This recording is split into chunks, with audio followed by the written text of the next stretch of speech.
finally here now. It's game week, getting ready to head to Paris for Olympics #3.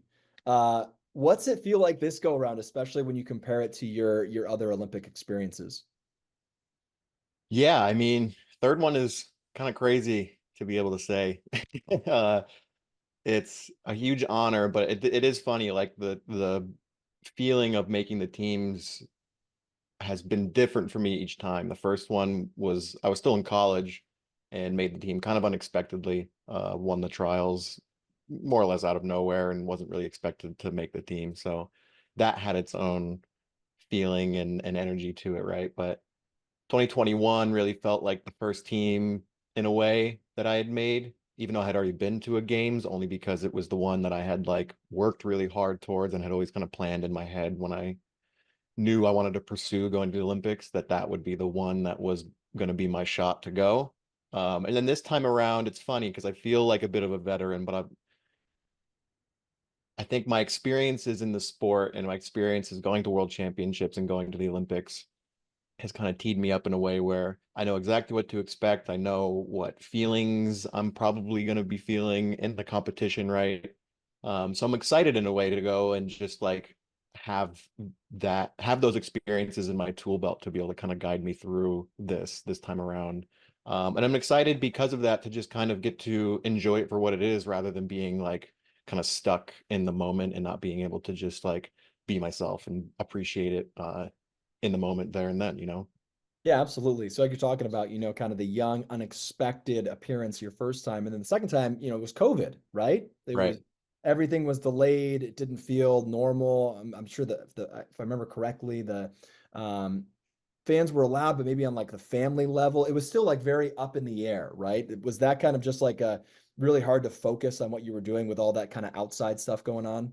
Totally. And I think I was in really good shape that year, but I had kind of peaked for the trials because I knew I was going to be in shape to throw the American record. And, how many opportunities are you going to have to kind of go for something like that? So we kind of tailored my training around that rather than the Olympics. And then the Olympics came around, like you said, with COVID and not family not being able to go. Um, And then also just like being quarantined in the village. We couldn't leave and do anything in the city. We couldn't really appreciate Tokyo or go do stuff. It was mostly just like being in the village and then taking a bus to training and then to the competition, and that was it. So it didn't have the same like vibe as an Olympics or like a Pan Am's or World Championships even where um we didn't really get to like soak it all in and be in that moment and kind of, there was always other things to be conscious of in that time period. So that was definitely weird and it made it really difficult to focus, but it also kind of took me out of the moment to be able to experience it for what it was and to be able to appreciate it. So that's part of that, like being able to go this time and have that opportunity to have a more like pure Olympic experience this go around. Yeah, elaborate a little bit more on that for people that don't know. What is it like when you're in the Olympic Village and you're in a new city or somewhere on the other side of the world? I mean, obviously you're there to represent the US and you've put in a ton of work to get there and you want to do well. But the second half of that is the experience and the journey, right? Yeah, totally. I mean, it's tough. You got to manage both of those things. I luckily am my competition is pretty early on in the track schedule, so I'll have about a week after I'm done competing to be able to just be in the village, go sightsee, go hang out with family and friends, and maybe even go watch some of the competitions without that feeling of like, oh, I shouldn't be doing this because I'm competing tomorrow kind of energy. And that's really what it is when you're there in a new place and in the village you're making decisions that are everything that you do, you're thinking, well, how is this going to affect me on the competition day, right? Mm. And that's a lot. It's comes down to how much water you're drinking, how much food you're eating, when you eat your food, how much sleep you're getting. It's like every little detail matters, and that can get overwhelming at times. But I think being in the village in a way helps because you are around other athletes who are all experiencing that with you. Right. And it's a really cool experience to be like, it's funny growing up through the sport and you're on high school teams, college teams, and then maybe individual teams afterwards. But the Olympics is funny because you're there and everyone else has had and experience to get to where they are that's roughly pretty similar to yours. Mm. Um, so it's like truly as an Olympian, it's like one of the few places where everybody around you is also experiencing the exact same thing and the things that you've been through. And I think that's really cool. Understand the sacrifices that you've made and Right. how hard you've worked. And um, we've all heard the stories of the Olympic Village and how sometimes it can get a little crazy. I know you didn't get to have the full experience the previous Olympics, but you were there when you were 21, 22 years old for the first time. So without getting, let's keep it PG-13, but is it as crazy as some of the reports that have come out from earlier on? I've read all the stories.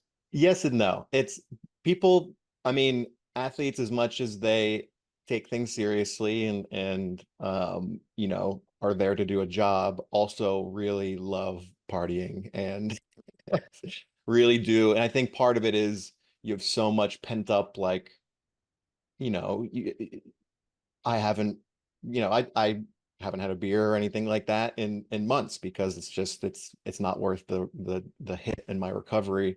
Um Not staying up late, not like hanging out with friends or going on trips with friends, or I don't know. There's all these things that you're sacrificing that you can't do when you're training at a high level. So then once it's all over and you're still in the village and everyone else is also looking for that that release, you end up all, hanging out, partying together, and it is a good time. But I do think it gets blown up a little bit in the media. Um, but it is, I mean, you get the world's most athletic people together who are all like feel like they've been stifled for a bunch of months or years, and then they finally get to let loose. It definitely gets a little crazy. Which country is the most fun to party with? Oh man, I mean the Jamaican team, they're just they're loud in the best way possible. They're always listening to music, they're always dancing. Just a lot of fun to be around. That's awesome. Is there anybody that you've run into in the Olympic Village where you got like a little starstruck? Where you like, did you ever run into like a LeBron or someone else where you're like, whoa, whoa, whoa, I know who that is. Yeah, well, of course. I mean, that's the awesome thing about the village is you're running into those people every day. And the basketball team typically stays elsewhere. I think because they're such celebrities, they kind of get swarmed in the village, even in the village where everyone else is also, elite level athletes, they still have that level of fame. Right. Um, but like Michael Phelps, I met Simone Biles. There's a bunch of other track athletes, Usain Bolt in 2016, I got to meet.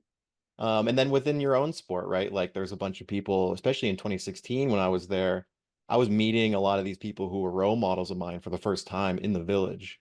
And that was kind of like a whoa kind of moment. Like I'm actually here with these people who I've been watching on like YouTube for years. As years have gone on, though, I think I've been to enough world championships and being my third Olympics, I don't get as starstruck as I used to. But I think that makes those interactions when you do meet those people better because there isn't that level of like, oh my God, I love you so much. Just want to take a picture with you. You can kind of just like have a conversation with them, which is a lot of fun. Um, so yeah, I don't have anyone on my radar this year that I really want to run into, but I'm sure there'll be a couple. Yeah, it's bound to happen. Yeah. Well, you mentioned it a little bit, the training, the sacrifice, the diet, that kind of stuff.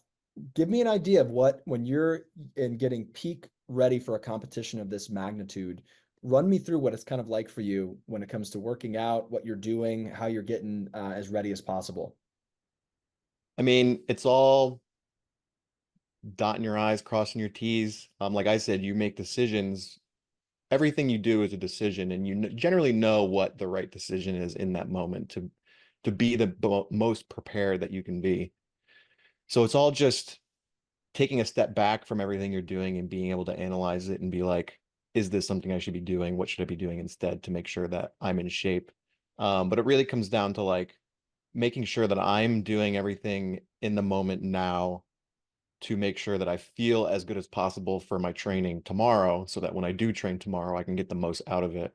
And then that cycle just returns, repeats the next day. But um, I mean, it's at the end of the day, at this time of year, especially, it's a job. It's I wake up at 6, I get my meals in, which are all very calculated in terms of like how much protein I'm getting and how many carbs I'm eating, things like that. So that's all stuff that I'm thinking about. And then I go to training, I have my sessions, and I come back, and it's all just about, like I said, recovering, stretching, doing the other recovery methods that I have available to me, and then going to bed, being in bed by a reasonable hour at the same time every day so that I can get up at 6 o'clock, have a full 8 to 9 hours of sleep. It's not like rocket science at all, like is stuff that when you hear it, you're like, oh, that makes sense. But it's just being diligent about it and making the right decisions. One of the questions that my co-anchor had, she's actually a former track and field athlete from Niskayuna, Olivia Jakewith. She wants to know, what do you eat? She was obsessed with like Michael Phelps' diet from way back when. Give me an idea of like how many calories, what's the breakfast, lunch, dinner routine? Um, I feel like this is going to be a disappointing Oh answer no. because um, Michael Phelps's diet when he was in peak training was like insane, but Right. that was partly because he was such an endurance athlete. I think for me, being a more of a power strength focused sport, it's really just about protein intake for me.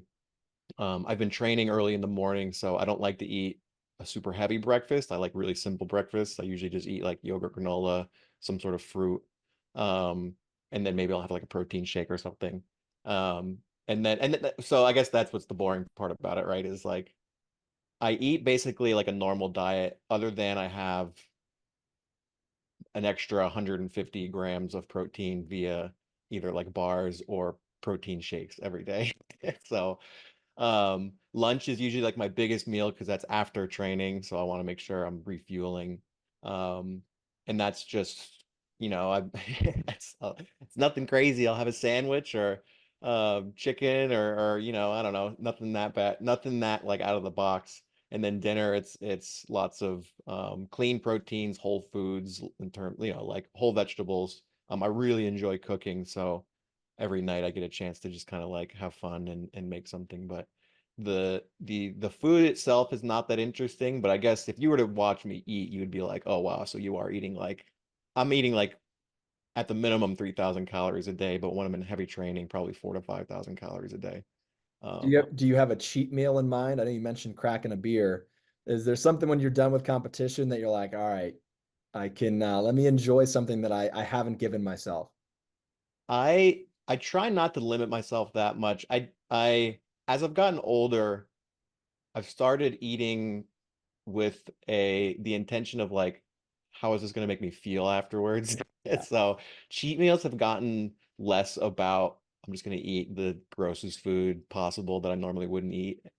Just because I don't really crave those things anymore. A big thing for me is pizza. Hmm. I still have pizza when I'm training, but it's like obviously an How many indulgence. slice? Yeah, how many slices? Yeah, how many slices of pizza? That's exactly right. Or like chicken wings or chicken tenders or something like that. Yeah. I love cracking a beer with some of my fellow athletes after, but that's more from like a social perspective than it is from just enjoying the beer. But if I were to have like one big cheat meal, it would be like an ice cream sundae. I would just Mm. like go to town on a bunch of ice cream. Do you have a go-to spot in the capital region? Are you a Stewie's guy? Oh, big Stewie's guy. Yeah, Yeah. absolutely. Crumbs Along the Mohawk is an ice cream that like I have yet to be able to find something similar Yeah. in another region of the country. Um, and then the not the French vanilla, the one it comes in the silver container or the Oh, what silver is that quart. one? The light vanilla. Yeah, yeah, yeah. I don't know what it's maybe it's just nostalgia, but I think that's the Yeah. best vanilla ice cream in the world. It's so good. Oh, dude, it's top notch. The other question that Olivia had, and I thought it was a good one. We've already kind of talked about how the experience has changed from first Olympics, second, now on your third. Um, when you're there in person and you're at the competition, you're at the Olympics, compared to people that are watching it on TV, what's maybe something that people don't realize, people that are viewing from homes? In other words, what don't we see watching the Olympics that you experience when you're there? Obviously Olympic Village is the big one, Yeah. but maybe when it comes to competition, we're seeing everything, right? Um, but like everyone compete and we have all these different camera angles, but you're there on the field. What's something that we don't see? Yeah, that's a great question. I think a big thing that people don't realize is the amount of time that you're actually at the track on the day of a competition, or not just at the track, at your competition venue, right? It goes for any sport. Because even though the qualification time for my event, the first round is like 11 o'clock in the morning or something like that. So like not that crazy. You probably most people probably think you get there at 10 and you get into whatever stadium and everything. But you got to get up at probably like 4:30 in the morning so that you can go and eat your, get your nutrition, be able to change, get everything together before you have to leave. And they usually try to make you leave the village. Like I remember in Rio, because we were so far from the competition venue at the village, we had to leave like 5 hours before the Mm. competition. So there's all this downtime where in your head you're going to the competition, right? So you start to kind of mentally prepare for it, but there's still so much time between when you leave and you're mentally prepared to compete to when you actually compete. And then there's all these steps, that go into it where you have all these call rooms. You go to the first call room and they give you your bib numbers and you put your shoes on and they check through your bags and make sure you have electronics. And then you go to the second call room where they kind of like put you in order and give you rules. It's just like, it's all these steps that you have to do before you actually get to the meet. And then you finally are there. And by that point, you've been on your feet for 4 or 5 hours and you're already kind of mentally exhausted just from being in that like zone for so long. And that's part of like, the more you experience it, the more you realize like, oh, this isn't just a normal competition where I show up an hour before and I compete. Like there's a lot of other steps that I have to make sure that I'm prepared for. So that's the biggest thing. I think that's like Olympics historically in a lot of sports don't necessarily produce the best results in terms of just like pure in track, like pure times, pure distances. Um, And I think part of that is all of the extra stuff that you have to do before you compete. It's not really an environment that's conducive for your like absolute peak performance. That's not always true, obviously, but there's definitely, I think, even compared to like world championship years, there's definitely like a bit of a slump at the actual Olympics for a lot of athletes because of that type of environment. Right. That's very interesting. I feel like I had another question before I was going to ask this one. What are you like on competition day? Like you talk about waking up at, 4 or 5. Are you immediately, do you have nerves? Do you have Oh a yeah, nervous stomach? Like what's it like for you when it's game day? definitely get the nervous tummy. Um, I've started taking Pepto-Bismol actually the day of. Um, just as like a preemptive, like I know I'm gonna like before the competition, I'm just gonna have like a stomach ache. So that kind of helps curb some of that.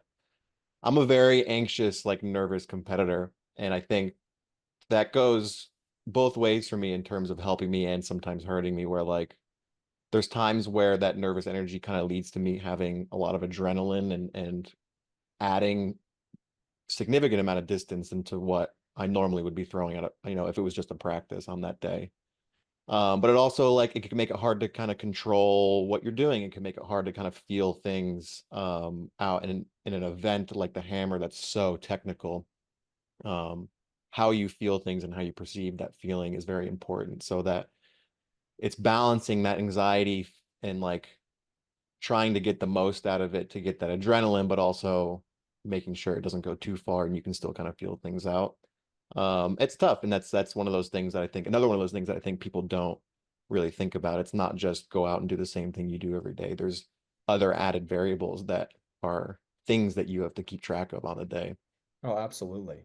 So, what's it gonna take for you to kind of have that perfect throw, that perfect day? I'm sure you visualized it. What's it gonna take to make it come to fruition? I think my whole approach this year is has been different, and I think I've been going into my practices kind of with the mindset of like every throw between now and when I compete in the final or when I compete in the qualification is I'm treating it like it is the Olympics. And I think that's I'm putting myself in that mental headspace so that when I do actually get the Olympics, it's something that I'm going to be comfortable with, and I'm going to know what to do. But on a more specific level, it's really I've really my training the past couple of weeks has been really, really good, and it just keeps getting better each day. And I'm not doing anything crazy. And I think I just need to keep reminding myself that I don't need to do anything crazy to have a breakout performance. It's just keep doing the exact same things that my coach is telling me to do. Don't do any more, don't do any less, and then just execute and don't even think about how far it's going to go. Just do whatever I need to do physically in that moment, and the result will happen on its own. Absolutely. What would You it know, mean for you and or your American teammate to break the, if you want to call it a drought? I know 28 years seems like a lot, but in Olympic years, it's not crazy. yeah, But to get a medal back for the U.S., how much would that mean to you guys? it would mean a lot. I mean, a medal is obviously something that is a big goal of mine. It's really like the last thing on my like list of goals that I would like to be able to achieve before I retire. But I've also matured to the point where I kind of realize that that goal is kind of contingent on other people's performances as well. I could have the best day of my life, throw another American record, and that could get fourth place. I'm not going to be upset about that, you know, like it's just because I didn't get a medal, I still had an incredible performance. So um, I think ending that drought would it would mean a lot, and that's one of those things. It's more of just to show the progress of how much better Americans have gotten at hammer throw over the past 5 or 6 years. And that's some like important context I think a lot of people don't know, especially my event specifically in the hammer. There was a couple of people in the 80s who were like maybe medal potential, but then between then and like 2020, there was really a big drought from American competitors. And there was a couple of times where we only sent one or two people. I mean, there's only two people in team this year, but weren't even able to fill the team with people who are even finals potential. And now we have multiple people who are finals potential and multiple people who are contenders. So even that is something that I think me and my other competitor, American competitor Daniel, are already really proud of. But the cherry on top would actually be, you know, to bring that medal back. So something we're thinking about, but it'll happen eventually, whether it's us two or whether it's a couple years down the line. I think the level of the sport has just gotten that much better in the US. Absolutely. What's Daniel's last name? How do you pronounce that? Hall. Ha, gotcha. Yeah. Want to make sure I had that right. I mentioned you guys are the same age, or I saw that, right? You guys are both 29, I believe. Is that just a coincidence, or is that kind of like what's the peak for your sport for people that aren't familiar with the hammer throw? Um, is it one of those things? I mean, you hear old man strength. I'm sure that that's a benefit in this sport. So what's it like? Where are you in your career path right now? No, old man strength's a real thing. Not that I feel like I'm old, but they say like you peak for like power strength sports at 28. Okay. So we really are in our peak. And I think the world record was thrown. He was 35 or 6 or something like that. So, and there's been cases of throwers from other countries throwing well into their 40s at the Olympics. So it's definitely an old man sport. And I think that old man strength, even though that is kind of a funny term, is a real thing. Like I remember when I was in college, I wouldn't lift for like a week, or I would take a week off from training and I would come back and I would just feel like deflated and weak. Whereas now I take like a week or two off and I come back and I feel stronger somehow. It's just like you retain strength a lot easier. You build strength a lot easier to a certain point when you get a little older. Um, and that kind of comes with its own challenges because you have to kind of relearn how to train. But we really are in our peak right now. So it's like for me and Daniel, it's really just trying to make the most of it now and in the next like couple of years. Awesome. Do you, I know, hey, one Olympics at a time. Do you see yourself going after it again in 4 years, or have you even thought about that? No, I think about it all the time, of course. And you kind of have to take it like one quad at a time. The difficult part is because of COVID and delaying the Olympics the last time, there really hasn't been much time to like take a break and reassess and just think about things because we went right from the Olympics in 21 to World Championships the next year. And then normally we have a year off, but because everything got pushed, where there was another World Championships the next year, and then this year, which is the Olympics. So we've had a major championship every year since 2021. And there's another major championship, there's a World Championships next year. So that in my head, I've been calling it my soft ending. It's just like the end of this cycle in my head is that World Championships, which is in Tokyo next year. I'm gonna train the same way I am now through that whole year, try to make that team, try to, you know, make the final, make a medal if I can, if I'm in that shape. And then after that is when I'm gonna really reassess and kind of see where I'm at. There's a lot of things I want to do with my life other than train and compete. I will keep doing this as long as I can and it's feasible, but I'm getting married in October. And as we start planning our lives and careers, there's things I'm just like, I want to be able to buy a house. I want to be able to raise a family. And these are all things that I don't think I can give the sport what I'm giving it now and be able to do all those things.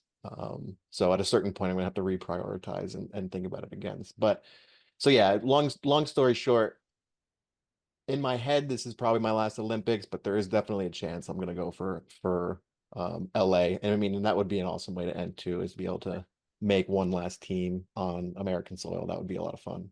First and foremost, congrats on the engagement. Thank you. Appreciate it. That's awesome, man.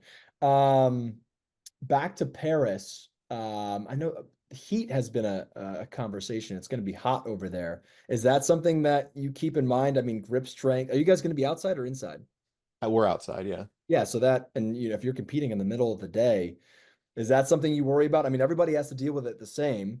Yeah. Uh, but if we're talking 90s, upper 90s, I mean, that's going to definitely be a factor, right? Yeah, I mean, their heat wave has actually not been as bad as it was Good. expected to be. Right now, it's still projected to just be like mid 80s, which Nice. I've been training in DC, Maryland heat these past couple of weeks, and we've had a crazy heat wave. We've had the highest heat index of the whole East Coast Whoa. for multiple weeks in a row. I've been training in 98, 99, 100-degree weather. So I'm definitely prepared for it. I feel fine. If it's going to be really hot out, like it's kind of, I'm just used to it at this point. Yeah. But yeah, that's stuff that you have to plan for. That's another one of those things. That's one of those variables that when you're watching, you may not understand. Like it could be 100 degrees in that stadium, and there's no wind because it's a stadium. There's very little shade usually.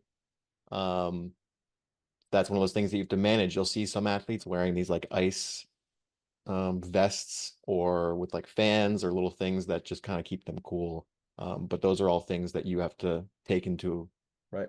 consideration when you're training and preparing for something like this. What do you make of the cardboard box beds? I really don't think they're as bad as like they made a big deal about it in Tokyo, I remember. Um, but then you got there and it's like a bed frame. It's no real different than a card or than a wooden bed frame. It sounds worse than it is, right? Yeah, yeah. I mean the beds are not comfortable, don't get me wrong, but how like that is a challenge of hosting a thing like an event where you have thousands of athletes and staff coming together into a single place. Like, you know, I would rather the beds be recyclable than just be trashed afterwards. Nice. The issue with it is though they do use the same furniture and beds and everything for the Paralympians afterwards. And Mm, they're a little too flimsy to the point where like by the time the Paralympians got there in Tokyo, a lot of the furniture and stuff was like falling apart. ooh. So I hope they're a little stronger this time around to accommodate for that. I think the last one I have is how many people are coming out to Paris with you? How many family, friends from Sand Lake? Are your parents going to be there? Parents can't go, unfortunately. They're just a little too old to make the trip Mm, nowadays. But my sister, her fiance, or sorry, fiance, her husband and her son are going. He's nice. very young. He's only just over 8 year old. So Oh, nice. that'll be his first big major trip, which will be fun. And then my fiance and her whole family are actually going. So her two sisters and her parents are going to go. Oh, wow. So it'll be really nice. No one got to travel to Tokyo, so Right. it's really nice to have family and friends to get to go. Yeah, is that like an extra, not motivation, but just make it that much more special that you get to share the moment Yeah, with those people. of course, because no matter how the competition goes, whether it's good or bad, you always want like the people who helped you get there to be there and support you, or to like give you company if you're if you're sad and not feeling great about it. Just helps keeps everything in perspective. So I'm super excited to have everyone there. Awesome, man. I know this is your third one, but do you still kind of get goosebumps when you think that, you're representing the red, white, and blue? Yeah, I think for me it's less about like representing America and it's more about representing like the communities and the people that have helped me get to that point. So like I have a lot of pride in being one of the only Olympians from the capital region area. I don't know how many. I know there's a handful of other people who have made teams or are making the team this time around, but still, it's a huge honor to be in that very small select group. But then, there's groups at every stage of my life that have helped me kind of progress to the next level. And my high school coaches, my college coaches and friends, my grad school coaches and friends, my current coaches and like all those people are such a big part and such a huge support system for me that it feels really good to go and be able to represent those groups and have them see like, okay, like the sacrifices that we made were worth it to um, get Rudy to that level. And I think that's really cool. That's awesome, man. Hey, we're definitely pulling for you. We're gonna be watching and hoping you can have one of your best days. Thank you. I really appreciate it.